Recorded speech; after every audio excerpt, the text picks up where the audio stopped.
नमस्कार दोस्तों, big boss 18 तो खत्म हो गया, लेकिन बिग बॉस 18 के कुछ ऐसे चेहरे जो अभी भी अपनी चर्चाएं बिखेरते हुए नजर आ रहे हैं। उनके अंदर ऐसे विचार जो कहीं ना कहीं हम लोगों को जानने की जरूरत है। हालांकि कुछ ऐसे कंटेस्टेंट जो आए और चले गए, उनका कोई कहीं भी उल्लेख नहीं है, ना ही उनका कोई इंटरव्यू है, ना ही वो कहीं चर्चाओं में है। लेकिन साथियों, इसी बीच बिग बॉस 18 में जो सबसे ज्यादा प्यार मिला था वो रजत दलाल दोबारा से सुर्खियों में है। उनका एक इंटरव्यू होता है और उस इंटरव्यू के जरिए वो बहुत सारी ऐसी चीजें बताते हैं जो उनके व्यक्तित्व के बारे में पता चलता है, उनकी सोच के बारे में पता चलता है, कहीं ना कहीं उनके व्यवहार के बारे में पता चलता है कि आखिर ये इंसान किस प्रकार का है। हालांकि एक दो जगह पे वो माफी भी मांगते हुए नजर आते हैं, लेकिन साथ ही जब उनसे पूछा जाता है कि आपने जिंदगी से क्या सीखा है, कि आप क्या सीख देना चाहेंगे, तो यहाँ पर रजत दलाल के जो विचार होते हैं साथियों, वो वाकई में बहुत ही ज्यादा अतुलनीय है। देखा जाए तो ऐसे विचार अगर वाकई में रजत के हैं तो कहीं ना कहीं रजत जो है साथियों वो बहुत ही ज्यादा प्योर हार्ट है। और इसकी तुलना हम साथियों एक अच्छे विचार, एक महानुभाव से ही करना चाहेंगे। हालांकि लोग अलग अलग तरीके के अपने अपने विचार प्रकट करते हैं, लेकिन मेरा मानना यह है साथियों, रजत जिस तरीके से आज निकल के आ रहा है वो वाकई में एक गुल्लू की तरह है। वाकई में एक वो शालीन व्यक्ति बन के निकल के आ रहा है, और ऐसे व्यक्ति को हम लोगों को सपोर्ट करना चाहिए। जो व्यक्ति वाकई में अपने आप को अंदर से चेंज कर रहा है, वो एक समाज के लिए एक अच्छा उदाहरण बनने की कोशिश कर रहा है, तो ऐसे लोगों को हमें सपोर्ट करना चाहिए, ना कि उन लोगों को हमें गिराने की कोशिश करनी चाहिए। हालांकि कई बार देखा गया है रजत के बारे में कोई लोग अच्छे कमेंट करते हैं तो उन लोगों को भर भर के गाली दी जाती है। बहुत सारी ऐसी चीजें, कुछ लोग रजत को हमेशा गिराने की कोशिश करते हैं। साथियों, इस जिंदगी में मैं कहना चाहूंगा, अगर हम इंसान हैं तो इंसान कभी पूर्ण नहीं है, उसके अंदर कोई ना कोई कमी है। चाहे वो देश का कोई भी व्यक्ति क्यों ना हो, इस संसार का कोई व्यक्ति क्यों ना हो, हर किसी के अंदर कोई ना कोई कमी जरूर निकल के आती है।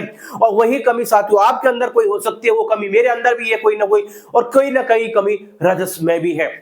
तो वो गलतियां हो जाती हैं साथियों, लेकिन उन गलतियों के पीछे उस आदमी को हमेशा कोसना, उस आदमी को हमेशा लताड़ना, कहीं ना कहीं साथियों हमारी परवरिश के ऊपर भी ये गलत इशारा करती है कि यार आप किसी को इतना गिराते हुए जा रहे हैं। तो साथियों, इस श्रृंखला में मैं बस यही कहना चाहूंगा, रजत दलाल इतना बुरा भी व्यक्ति नहीं है। अगर कोई हमारे समाज में, चाहे वो रजत हो चाहे और कोई हो, अगर वो उठना चाह रहा है, एक अच्छे व्यक्तित्व के रूप में निकल के आ रहा है, तो ऐसे लोगों को साथियों हमें सपोर्ट करना चाहिए, जिससे कि वो एक अच्छे एग्जाम्पल सेट हो सके और उससे हमारे बच्चे, हमारे युवा भी प्रेरित हो सकते हैं। आइए मैं बताता हूं आखिर रजत दलाल ने क्या बोला है, अपने खुद के विचार जिस तरीके से उनके बदले हैं, सुनते हैं एक बार। जिंदगी की सबसे बड़ी सीख क्या रही है आपकी?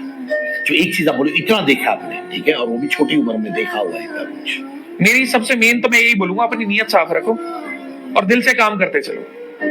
मतलब छल कपट मत करो, और जो भी चीज हो रही है ना वो नसीब मान के आगे बढ़ते निकल जाओ, रोया पीटी छोड़ दो। पता नहीं साथियों ये बात आपको अच्छी लगी होगी या नहीं लगी होगी, लेकिन ये बात मेरे दिल को छू गई, क्योंकि जिस तरीके से रजत ने यहाँ पर बोला है कि आप जिंदगी में कुछ भी करो लेकिन छल कपट मत करो किसी से।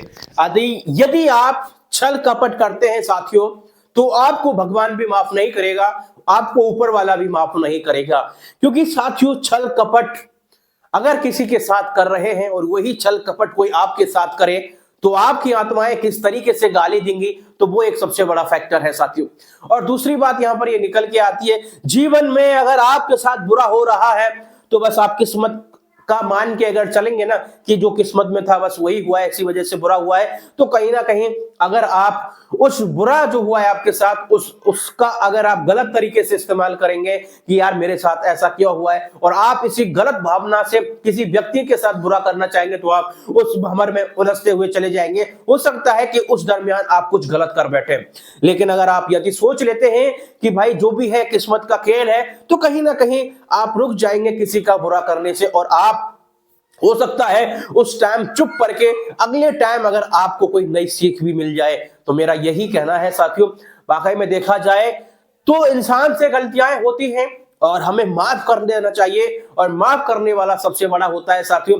हालांकि रणबीर इलाहाबादिया से भी गलती हुई है, उसको बहुत हमने लताड़ लिया, बहुत उसको नीचे दिखा लिया। बस मेरा तो बस थोड़ा सा ये है, अब ऐसे लोगों को माफ कर देना चाहिए, क्योंकि यही लोग नहीं है। हालांकि इन लोगों को डांटना एक बहुत अच्छी बात रही है, क्योंकि एक आदमी के डांटने से अगर 1000 आदमी सुधर रहे हैं, लाखों आदमियों पे एक अच्छा फर्क पड़ रहा है, तो डांटना भी जरूरी है, और वो अच्छा किया है। लेकिन यदि उस अपराध के लिए आदमी को हम मारते हुए चले जाएं, उसको हम दबाते हुए चले जाएं, वो भी कहीं ना कहीं साथियों गलत है। बाकी का आपका क्या ओपिनियन है रजत भाई के लिए, जिस तरीके से उन्होंने बोला है, जरूर बताइएगा। Thank you so much.